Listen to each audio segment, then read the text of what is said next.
Ahora con ustedes el profesor Dominique Rousseau, quien se referirá a los conflictos inevitables y conflictos positivos que generan las Cortes Constitucionales en el ejercicio del control de constitucionalidad.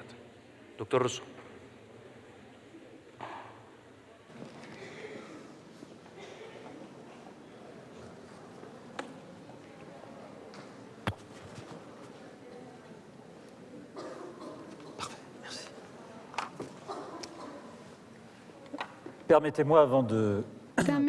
Antes de comenzar, reunirme, acercarme a los agradecimientos y a las felicitaciones que han hecho por mis predecesores, decirle mil gracias a la Corte Constitucional Colombiana, que durante estos últimos años se ha convertido en un ejemplo, en un modelo incluso para otras cortes constitucionales, no solo en el continente americano, pero también en el continente europeo. Darle también mis agradecimientos a mi amigo Juan Carlos Henao por haberme invitado a compartir, para descubrir, para hablarles sobre las relaciones conflictivas entre las Cortes Constitucionales y los poderes ejecutivos, legislativos y judiciales.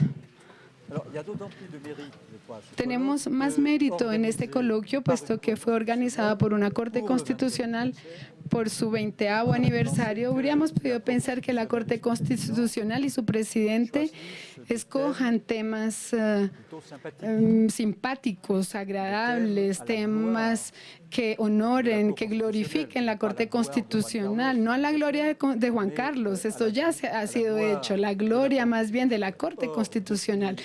Desde ayer, más bien estamos asistiendo a un congreso, a un coloquio donde la Corte Constitucional se interroga con otras cortes constitucionales, con otros magistrados, con universitarios, sobre el fundamento de su existencia, la razón de ser, sobre la razón de ser de su jurisprudencia, sobre la razón de ser de sus relaciones con las otras instituciones. Lo que me queda de los debates de ayer y de esta mañana es que, a pesar del aniversario, 20º aniversario y la presencia de una Corte Constitucional en varios de nuestros estados desde hace muchos años, la Corte permanece y sigue siendo un intruso. La Corte Constitucional es una anomalía, si se puede decir, en el sistema constitucional. Si tomamos unos ejemplos y hablamos de Estados Unidos, que a menudo es tomado como modelo, la Corte Suprema, el fallo Madison-Marbury de 1903, incluso en Estados Unidos, sobre todo en Estados Unidos, las críticas ante la Corte Suprema que actúa demasiado o que empatina en la acción de los legisladores son una legión. Piensen en todo lo que se dice sobre Roosevelt, esa idea del gobierno de los jueces. Si salimos del continente americano y hablamos de Italia, habría que oír el caso de Berlusconi, y se queja de la Corte Constitucional que censura las leyes que hizo votar para disponer de inmunidad durante el tiempo de su mandato. En Hungría, por ejemplo, sucedió lo mismo. Incluso en Hungría vimos una revisión constitucional que disminuía las competencias de la Corte Constitucional, sobre todo en materia presupuestal, porque se consideraba que la Corte Constitucional también empataba en este caso. España, Alemania, Francia, donde el Consejo Constitucional francés puso reservas contra la ley sobre las garantías y difirió en el tiempo la posibilidad de mantener en la cárcel a las personas que habían terminado su tiempo de encarcelación, pero que eran consideradas como peligrosas. El presidente de la República solicitó al presidente de la Corte de Casación de encontrarle los medios para que, a pesar de la censura del Consejo, la ley pudiera aplicarse inmediatamente. Vemos este rápido giro de horizontes que cualquiera que sean las modalidades del control de constitucionalidad, a priori, a posteriori, concretas, abstractas, cualquiera que sea la modalidad del control de constitucionalidad es el principio mismo de un control jurisdiccional de la ley que está al origen de los conflictos, de las tensiones de esta Corte con los demás poderes. ¿Cuáles son las modalidades? Es el principio mismo del control de constitucionalidad que conduce, que conlleva a esas tensiones. Y lo que quisiera someter a su reflexión esta tarde, aquí por una parte, es que estas tensiones, esos conflictos son inevitables. Y por otra parte, que estos conflictos no son destructores, pero son positivos, porque anuncian una nueva forma de democracia. Si entendí bien la lógica de este Congreso, se trata de hacer propuestas fuertes para que luego sean discutidas, analizadas. Entonces voy a ser de pronto un poco más brusco en mis afirmaciones, aunque luego las podamos matizar cuando hagamos la discusión. Primero que todo, los conflictos son inevitables. Los conflictos son inevitables entre la Corte Constitucional y cualquiera que sea el país, entre la Corte Constitucional y el Poder Ejecutivo y el Poder Legislativo. Son inevitables porque con el control de constitucionalidad, el régimen de fabricación de la ley, el régimen de elaboración de la ley se ve trastornado. Cuando no hay control de constitucionalidad, la ley es hecha por la pareja ejecutivo y legislativo. Cuando existe una Corte Constitucional, la elaboración de la ley se hace por la pareja ejecutivo y legislativo, pero también por la Corte Constitucional. El régimen de elaboración de la ley ya no es entonces un régimen monopolizado por el Poder Ejecutivo y Legislativo, es un régimen entonces concurrencial de enunciación de la ley en ese régimen entre el juez constitucional. En Francia tenemos una fórmula que ustedes conocen, que es el artículo 6 de la Declaración de 1789, y que dice que la ley es la expresión de la voluntad general. 200 años más tarde, 1985, el Consejo Constitucional, en una decisión del mes de agosto, modificó esa redacción. El Consejo dijo en un considerado, la ley no expresa la voluntad general, sino dentro del respeto de la Constitución. 200 años, 1789-1985. Y esas dos fórmulas jurídicas marcan el giro de un régimen diferente de fabricación de la ley. Desde ahí, el voto por el Parlamento ya no es suficiente para hacer una ley. Incluso si el Parlamento vota esa ley no es ley, sino a condición de que respete la Constitución. ¿Y quién dice que respeta la Constitución? La Corte Constitucional, que entra entonces en el proceso de fabricación de ley. Entonces, ingresa allí a este proceso de varias maneras. Por ejemplo, pesando sobre lo que llamamos la agenda legislativa, o cuando una Corte Constitucional y el Consejo Constitucional francés, por ejemplo, cuando la Corte Constitucional entonces censura una disposición legislativa, pero decide que esa censura solamente tomará efecto en el año siguiente, dentro de un año, a cargo del Parlamento. Entonces, tiene el Parlamento la revisión de esta ley. ¿Qué hace la Corte entonces? La Corte le impone al Parlamento inscribir en su agenda, en su orden del día, un nuevo proyecto de ley que el Parlamento de pronto no quería inscribir en esa orden del día, ¿no? Otro medio que tiene es que la Corte Constitucional, cuando censura una ley, da a veces consejos sobre el contenido de la ley futura para que responda y que satisfaga las exigencias constitucionales. Cuando el Consejo Constitucional en Francia censura el régimen común de la detención preventiva, el Consejo también le indica al legislador cuáles son los elementos que permitirían a esa ley futura ser constitucional, reconocer el derecho de quedarse en silencio para quien está en detención preventiva y una asistencia efectiva del abogado.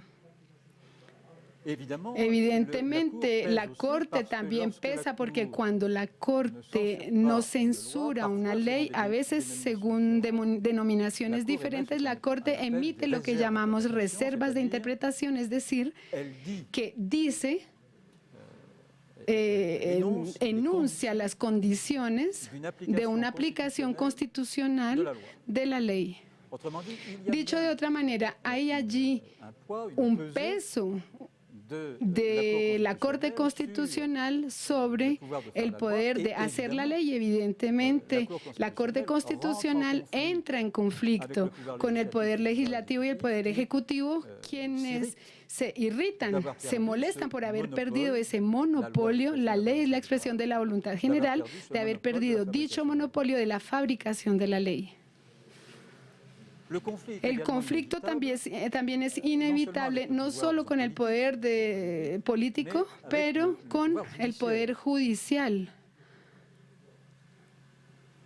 Es inevitable en los sistemas constitucionales que viven un dualismo jurisdiccional. Es decir, que cuando hay un orden jurisdiccional administrativo, con en su cabeza el Consejo de Estado, un orden jurisdiccional judicial con en cabeza la Corte de Casación y una Corte Constitucional que a menudo no se sabe dónde situarla, dónde ubicarla muy bien, porque hace parte del orden jurisdiccional. ¿Acaso hace parte? ¿Acaso es una jurisdicción sui generis que no entra dentro del marco de las órdenes jurisdiccionales clásicas? Hay debate en cuanto a esto y a menudo esos debates se regularizan por una fórmula que ustedes conocen, que es la del diálogo de los jueces, donde se dice finalmente hay tres Cortes Supremas: el Consejo de Estado, la Corte de Casación y la Corte Constitucional. Yo no estoy de acuerdo con esa condición. En un país, en un orden jurídico, no puede haber sin una Corte Suprema, no pueden haber tres. Si hay tres Cortes Supremas, quiere decir que ninguna es suprema. Si miramos las definiciones más básicas o más clásicas de una Corte Suprema, la Corte Suprema se define por tres elementos. Tiene que utilizar la norma suprema en su orden jurídico, es decir, la Constitución. Segundo, tiene que decir el derecho y decidir de este hecho. Y tercero, tiene que, por su acción y bajo su autoridad, todas las otras órdenes jurisdiccionales estén sometidas a las interpretaciones que ella da. Entonces, yo oí esta mañana y ayer discusiones sobre este tema. Y tuvimos en Francia hace poco, ustedes saben que Francia introdujo en el 2008 la posibilidad para todo justiciable de hacer un cuestionamiento de constitucionalidad contra una disposición legislativa. Hubo un debate en Francia en el 2010 sobre qué quiere decir disposición legislativa aplicable. Porque para que el Consejo Constitucional fuera llamado, la disposición tenía que ser una disposición aplicable. Para la Corte de Casación, disposición legislativa aplicable quiere decir la disposición tal como fue votada por el Parlamento. Y la Corte de Casación rechazó transmitirle al Consejo Constitucional una disposición legislativa que había Corte de Casación interpretada. porque las interpretaciones de la Corte de Casación no podían ser controladas por el Consejo Constitucional. Hubo allí un debate y el Consejo Constitucional, en 2 decisiones del mes de octubre del 2010, juzgó, y a mi manera de ver, justamente juzgó que las interpretaciones dadas de una ley por la Corte de Casación y por el Consejo de Estado podían estar sometidas al control del Consejo Constitucional, retomando entonces de alguna manera la teoría del derecho vivo que en su momento el presidente Sargadowski había expresado. Vemos que por este proceso la Corte de Casación y el Consejo de Estado perdieron su soberanía, ya no son maestros, dueños de sus interpretaciones de las disposiciones legislativas. Pueden hacer interpretaciones, pero sus interpretaciones son sometidas, no son ni soberanas ni supremas. Se le someten al Consejo Constitucional que se propulsa, se impulsa bajo la acción inteligente y sutil de su presidente, que les va a contar cómo lo hizo. El Consejo Constitucional francés progresa hacia una posición de Corte Suprema y evidentemente hay conflicto, tensión, reacción del Consejo de Estado y de la Corte de Casación, quienes pierden allí su posición inicial. Entonces, estos conflictos son inevitables, porque el Consejo Constitucional o el principio mismo, cualquiera que sea la modalidad, el principio de control trastorna la manera de fabricación de la ley y el posicionamiento entre las diferentes cortes judiciales. Pero la segunda tesis que quisiera someter a su consideración es que considero que esos conflictos son positivos. Considero que esos conflictos son inevitables y son constructores. Y son constructores de una nueva forma, una nueva manera de democracia, de una forma de democracia que reactiva un principio clásico, pero que hemos olvidado, que es el principio de la medida. El principio de la medida, derecho quiere decir medida, el principio de la medida, la justicia constitucional, el control de la constitucionalidad de la ley introduce medida en 2 temas. En la manera como se ejerce el poder y en la manera como se elabora las normas. En la manera de ejercer el poder, esto es un tema clásico, es Montesquieu. El poder es medido cuando es separado, cuando está separado y cuando por un juego de equilibrio, de peso contra peso, una balanza, un equilibrio, los poderes se controlan unos entre otros y llegarán entonces a una legislación medida y moderada. Los poderes deben estar separados, pero deben tener concertación. Decía Montesquieu que a menudo no es el padre de la teoría de la separación de los poderes, pero es el padre de la cooperación del poder. Su figura, esto figura textualmente en el ánimo, en el espíritu de la ley. El problema es que hoy en día no hay ya separación entre el poder ejecutivo y el poder legislativo. Cualquiera que sea la Constitución, cualquiera que sea esta, hay una fusión, hay una unidad del poder legislativo y del poder ejecutivo por las virtudes del sufragio universal que hacen que quien gana las elecciones posea a la vez el ejecutivo y el legislativo. Y que por consiguiente nos encontramos en nuestros sistemas constitucionales actuales en una relación desequilibrada porque ya no hay legislativo para hacer contrapeso al ejecutivo. Las Cortes Constitucionales entonces van a reintroducir esta medida, creando creando un riesgo de inconstitucionalidad. La medida anteriormente se daba por el riesgo de destrucción masiva. En un régimen parlamentario, el gobierno podía disolver y la asamblea podía hacer derrocar el gobierno. Cada uno podía matar al otro. Entonces teníamos un gobierno medido porque cada uno evitaba utilizar la bomba atómica. En un régimen presidencial el riesgo era de bloquear, que llevaba a compromisos, lo que llamamos el parlamentarismo de corredor. Lo que vemos aparecer hoy en día es el riesgo de inconstitucionalidad. El riesgo de inconstitucionalidad, porque la justicia constitucional produce, hasta ahora la democracia funcionaba bajo una modalidad de fusión. Los representados no podían querer otra cosa además de lo que querían los representantes. El cuerpo de los representados entraba en el cuerpo de los representantes. Con la justicia constitucional, cualquiera que sea su modalidad, esta fusión se rompió.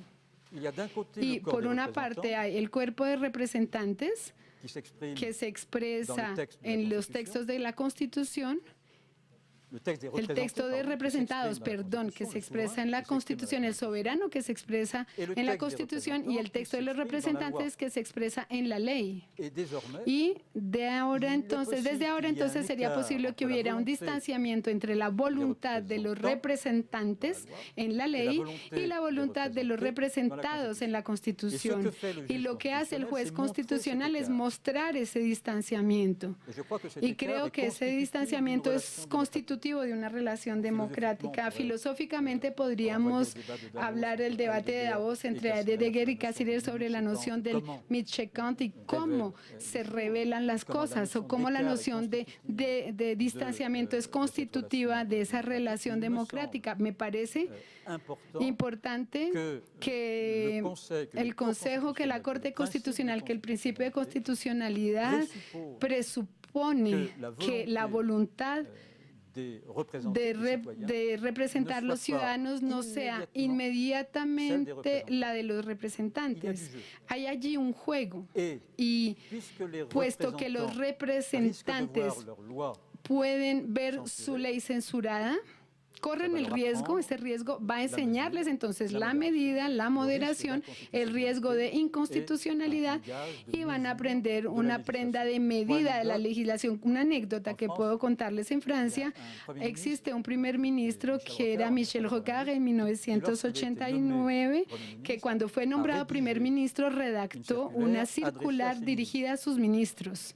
Y en esta circular el primer ministro les solicitaba a sus ministros que tomaran en consideración, cuando redactaban un proyecto de ley, tomar en consideración la jurisprudencia constitucional, porque, decía él, incluso si no había ninguna consulta del Consejo Constitucional, nosotros tenemos que ser capaces de interiorizar, de integrar con anterioridad el riesgo de inconstitucionalidad para hacer leyes medidas, para hacer leyes que respeten la Constitución. Todos los ministros no hacen eso, ¿no? Todos los ministros no tienen esa cultura, no interiorizaron la cultura constitucional. Pero el riesgo de inconstitucionalidad, y es por la lógica del distanciamiento que le impone, me parece que produce una legislación medida. Y sobre todo, y terminaré con esto, porque la justicia constitucional introduce medida en la elaboración de la ley, en la elaboración de las normas, e introduce medida por dos medios. El primer medio, hablamos ya de este, es la deliberación. La deliberación, a partir del momento en que hay un distanciamiento entre la Constitución y la ley, el cuerpo de representados y los representantes, a partir de este distanciamiento debe haber una deliberación, obviamente, para determinar el sentido de tal o tal principio constitucional. Y la justicia constitucional ¿cómo decirlo?, reacciona también al principio de deliberación, que está al origen del régimen democrático, pero que casi que ha desaparecido del funcionamiento de nuestras democracias. La justicia constitucional reintegra el principio de deliberaciones, forzando los unos y otros a argumentar sobre la significación que le van a atribuir a tal o tal enunciado de la Constitución. Y quisiera aquí hablar del debate de esta mañana y de ayer en cuanto a esta famosa querella de la interpretación. No soy filósofo de derecho. Voy a hacer entonces esto de manera muy básica. La Constitución es, ante todo, antes de ser una norma, la Constitución es un escrito, es un lenguaje. Y este lenguaje no se hace norma, digamos que pasamos del enunciado jurídico a la normatividad jurídica solo por medio de un trabajo de interpretación de palabras del derecho. Aquí hay ejemplos múltiples. Si ustedes toman, por ejemplo, el artículo 1 de la Declaración de Derechos Humanos, los hombres nacen y permanecen iguales en derechos. 1789, este artículo hace parte de nuestro derecho positivo, salvo que la palabra igualdad en el 89 significaba igualdad entre los hombres, sexo masculino. Hoy en día la misma palabra significa igualdad entre hombres y mujeres. La palabra no cambió, la significación cambió, el significado cambió. Entonces hay allí un trabajo de interpretación y un trabajo que es una operación intelectual, ya sea de conocimiento, ya sea de creación. Hago parte de quienes consideran que la interpretación es una operación intelectual de creación. Evito decir más porque de pronto me van a colgar aquí saliendo no sé dónde, en el esquema anterior que había aquí en el tablerito, ¿se acuerdan? Creo que es una operación de creación, pero, y es allí la diferencia que voy a introducir, no es una creación unilateral. No es una creación unilateral en el sentido que el significado que el juez constitucional le da a un momento dado a un principio y el resultado es el resultado de una deliberación que se dio anteriormente en las sociedades de los científicos, los universitarios, en la jurisdicción, en la asamblea, bueno, en la sociedad civil.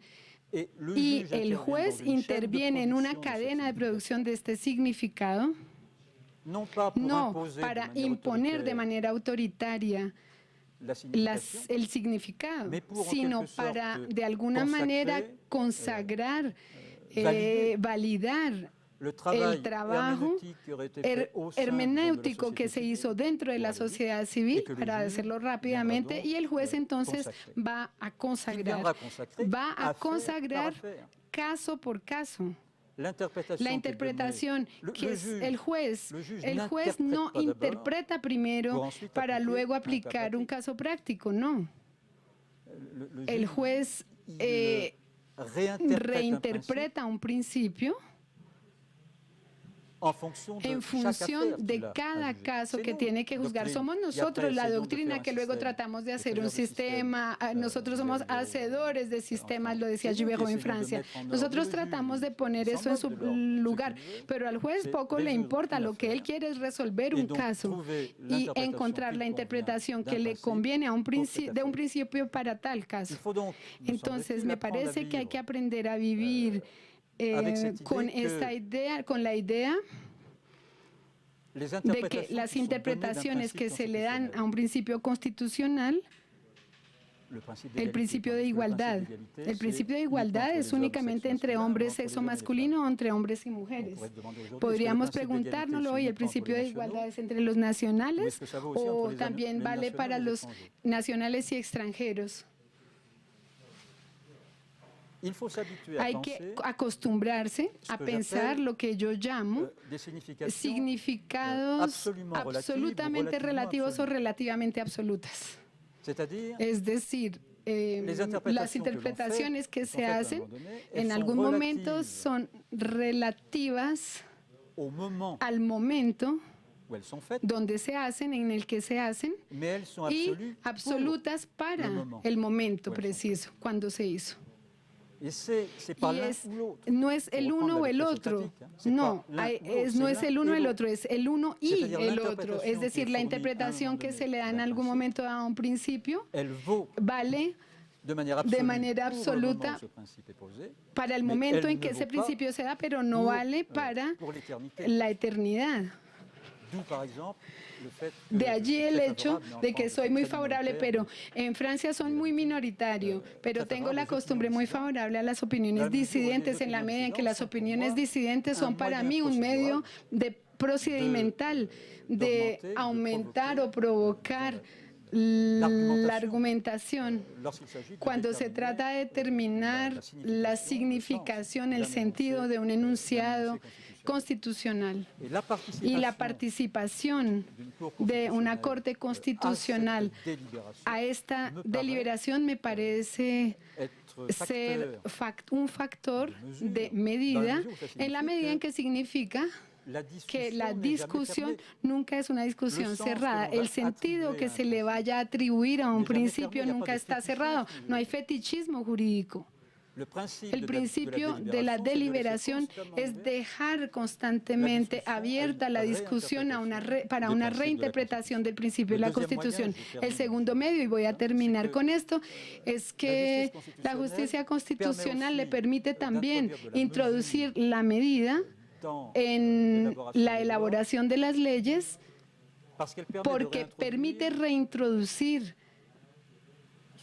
el tiempo que dure, el tiempo largo, digamos, de la reflexión. Es banal decir hoy en día que vivimos en una sociedad de rapidez. El legislador reacciona a la emoción, vota leyes de manera casi instantánea. Lo que hace la Corte Constitucional es reintroducir un tiempo largo, el tiempo de la historia de la sociedad, la de la narración, que ha hecho que una sociedad esté de pie hoy en día. Hay un asesinato. Un asesinato cometido por un recidivista. Inmediatamente se hace una ley, y esta ley la queremos retroactiva. Y pues hay un principio en la Constitución que es el principio de la no retroactividad de las leyes. ¿Acaso ante la emoción que provoca esta ley no tendría que haber un lugar en una sociedad de equilibrio? No se podría equilibrar el tiempo de la emoción en cuanto al tiempo de la reflexión sobre los principios que han constituido hasta ahora la sociedad en su vivencialidad. La reintroducción de este tiempo es un medio para reintroducir la medida. No enloquezcamos, veamos, analicemos, hablemos. Es lo que hace la diferencia entre la justicia y el linchamiento. El linchamiento es tomo a alguien ahí y lo cuelgo inmediatamente. La justicia es tomo a alguien y tomo tiempo, el tiempo de reflexionar. Entonces, en cierta medida es una medida para encontrar la pena apropiada, el castigo apropiado. Es lo que introdujo la justicia constitucional, y los conflictos que provoca con los poderes políticos y judiciales son conflictos positivos, porque son productores de una nueva manera de democracia, una nueva forma de democracia. Esto, claro, que obliga a considerar entonces la forma actual de democracia, la forma electoral de la democracia, y ver que no es la forma que no podemos superar de organización política de las sociedades, que la forma electoral, que la democracia definida por el sufragio universal, esta forma no es el final de la historia, que pueden haber otras formas de democracia que diferentes a la democracia electoral.